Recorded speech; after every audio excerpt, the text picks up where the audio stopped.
দেখুন, মালদার মোথাবাড়ির ঘটনায় বারবার সুপ্রিম কোর্ট প্রশ্ন তুলেছে রাজ্য প্রশাসনের ভূমিকা নিয়ে। এডিজি উত্তরবঙ্গ কে জয়রামন তিনি কি বলেছেন? 19টি মামলা দায়ের হয়েছে মালদা জুড়ে এবং 35 জনকে ইতিমধ্যে গ্রেফতার করা হয়েছে। আর কি বলেছেন দেখুন।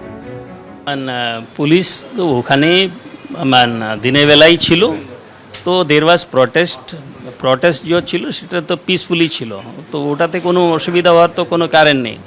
তো নর্মালি জজ সাহেবরা তো 5:30 6টা অবধি কাজ করেন, তো সেই জন্য ওই সময় রেস্কিউ করতে পারিনি, এগুলো করে নিই 6টার পরেই ওদের বাড়ি যাওয়ার কথা, তো সেই সময় ওদেরকে আমরা করতে পারিনি, আমরা ওদেরকে বার করতে পারিনি, বিকজ ওটাতে অনেকগুলো মেয়েরা অনেকগুলো বাচ্চারা ছিল, তো সেই জন্য আমরা ফোর্স ইউজ করতে আমাদের ডিলে হয়েছে। যখন রাস্তা থেকে যায় সেখানে বাঁশের ব্যারিকেড করা হলো, সেই ইনফরমেশন ছিল ওখানে বাঁশের ব্যারিকেড তৈরি করতেও তো সময় লাগে, তাহলে কি সঠিকভাবে রাস্তা স্যানিটাইজ করা হয়? না না, ওই রকম নেই। অ্যাকচুয়ালি যেখান থেকে ওরা বেরিয়েছে প্রায় 2-3 কিলোমিটার দূরে এই ইনসিডেন্টটা হয়েছে, যে বাস ফেলা হয়েছে, তো ব্যারিকেড কিছু নেই, বাস টাস ফেলেছে, তো ওটা তো যে জায়গা থেকে ওদেরকে আমরা বার করে নিয়ে গেছে ওখান থেকে 3 কিলোমিটার দূরে, 2 থেকে 3 কিলোমিটার দূরে, ওই অবধি কোনো কিছু প্রবলেম হবে সেটা আমরা এক্সপেক্ট করিনি। এনআইএ ইতিমধ্যে আসে, আপনারা কোঅপারেট করবেন নিশ্চয়ই। শেষ প্রশ্ন সেটা হচ্ছে যে এরপরেও আমরা জানি ফাইনাল তালিকা বেরোবে, কিছুদিন সময়ও চাওয়া হয়েছিল, কি আপনার বার্তা দেবেন? কারণ এই মুহূর্তে তো প্রচুর জায়গাতে অবরোধ গতকালকে পর্যন্ত হয়েছে। যাদের নাম বাদ দিয়েছে এইসব নিয়ে আছে, তারা লিগ্যাল প্রসেস জবি আছে সেটাই ফলো করতে হবে, তার বাইরে অন্য কোনো ইয়ে দিয়ে করে নাম ঢোকানোর চেষ্টা করলে হবে না। যা লিগ্যাল প্রসেস সেটাই করুন, আমরা মানুষের সাথে আছি, মানুষের জন্যই। কিছুক্ষণের মধ্যেই ডিআইজি নেতৃত্বে 24 জনের এনআইএ টিম তারা কিন্তু আজকে পৌঁছে যাবেন মালদায়, এবং মোথাবাড়িতে যে ভয়ানক ঘটনা ঘটে গিয়েছে গত পরশু থেকে টানা কয়েক ঘন্টা, সেই ঘটনার তদন্ত তারা শুরু করবেন। অন্যদিকে এনআইএর আইজি সোনিয়া সিং তিনি কিন্তু ইতিমধ্যেই কলকাতায় এসে পৌঁছে গিয়েছেন। গোটা তদন্ত কিন্তু তার তত্ত্বাবধানেই হবে, তিনি নজরদারিতে থাকবেন এমনটাই জানা যাচ্ছে। কথা বলবো, আবির দত্ত রয়েছেন আমাদের সঙ্গে। আবির, 24 জনের একটা টিম ইতিমধ্যেই এনআইএ তারা রওনা হয়ে গিয়েছেন, আর কিছুক্ষণের মধ্যে তারা মোথাবাড়িতে পৌঁছে যাবেন, তদন্তের কাজ শুরু হবে। এনআইএর আইজি তিনি এই শহর থেকে কিভাবে তত্ত্বাবধান করবেন? দেখো, মূলত যেটা এনআইএ সূত্র থেকে জানা যাচ্ছে যে যেহেতু সুপ্রিম কোর্টের অবজারভেশনে বিষয়টি উঠে আসা এবং তার পরবর্তীকালে নির্বাচন কমিশনের তরফ থেকে যে নির্দেশ, সেই অনুযায়ী কিন্তু তারা তদন্ত অত্যন্ত গুরুত্বের সঙ্গে দেখছেন।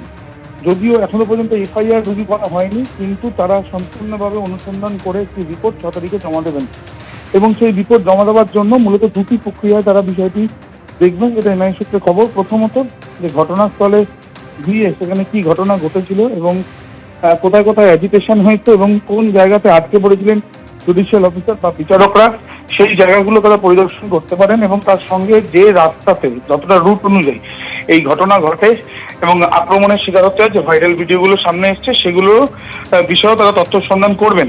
পাশাপাশি বেশ কিছু গাড়ির চালক যারা এই গাড়ি চালিয়েছেন তাদের সঙ্গে তারা কথা বলতে পারেন, এবং দ্বিতীয় পর্যায়ে তারা যে জুডিশিয়াল অফিসাররা যারা এই ভয়াবহ অভিজ্ঞতার শিকার হয়েছিলেন তাদের অভিজ্ঞতা কি সেই বিষয়টাও তারা জানার চেষ্টা চালাবেন। প্রসঙ্গত তোমায় জানিয়ে রেখি যে মালদাতে একাধিক কেস রেজিস্টার্ড হয়েছে এই ঘটনার পরিপ্রেক্ষিতে, অর্থাৎ এই যে বিভিন্ন জায়গাতে অভিযোগ হয়েছিল, বিভিন্ন জায়গাতে যে এজিটেশন চলছে, সেই পরিপ্রেক্ষিতে মোট কতজনকে গ্রেপ্তার করা হয়েছে এবং যাদেরকে গ্রেপ্তার করা হয়েছে তাদের ভূমিকা কি, তাদের কাছ থেকে কি কি সিজ করা হয়েছে, এই সমস্ত বিষয় দেখেই তারা তাদের রিপোর্ট তৈরি করবেন। এবং যেটা সম্ভাবনা রয়েছে সেটা হচ্ছে যে ডিআইজির নেতৃত্বে যে টিম আজকে মালদায় কিছুক্ষণের মধ্যে পৌঁছবে, তারা এই সরজমিন থেকে তথ্য সন্ধান করার পর তাদের মধ্যে গতকালই যেমন দফায় দফা বৈঠক হয়েছে, সেই বৈঠকে তারা দিল্লিতে যারা অফিসাররা রয়েছেন, উচ্চতর আধিকারিকরা, তাদের সঙ্গে বিষয়টি কথা বলবেন।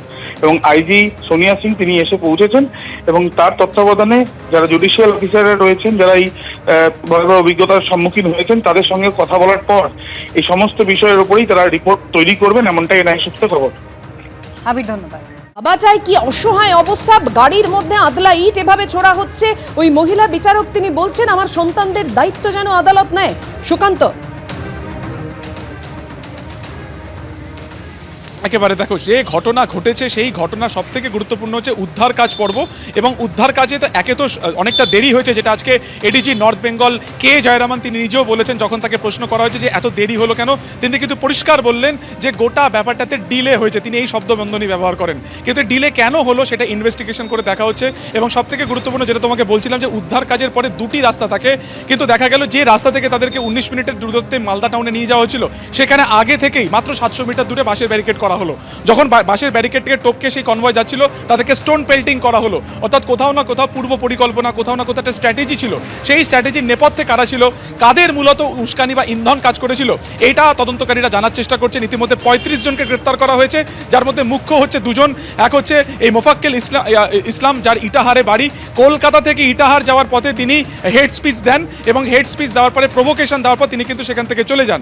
সেই সময় তার সঙ্গী যিনি ছিলেন, তিনি একজন সোশ্যাল সাইটের পোর্টাল তিনি চালান, সেই একরামুল বাগানি, তাকেও কিন্তু ইতিমধ্যে গ্রেফতার করা হয়েছে, যখন আজকে তারা বাগডোগরা থেকে অন্য জায়গায় পালিয়ে যাওয়ার চেষ্টা করছিলেন। ফলত সব মিলিয়ে এই দুজনের কি ভূমিকা রয়েছে, কোনো রকম নির্দেশ এদের দুজনের কাজ করেছে কিনা, তাদের ফোন চেক করা হবে, তাদের হোয়াটসঅ্যাপ চেক করা হবে, তাদের সোশ্যাল সাইটের বিভিন্ন বার্তা চেক করা হবে, এই যাবতীয় বিষয় তদন্ত করা হচ্ছে।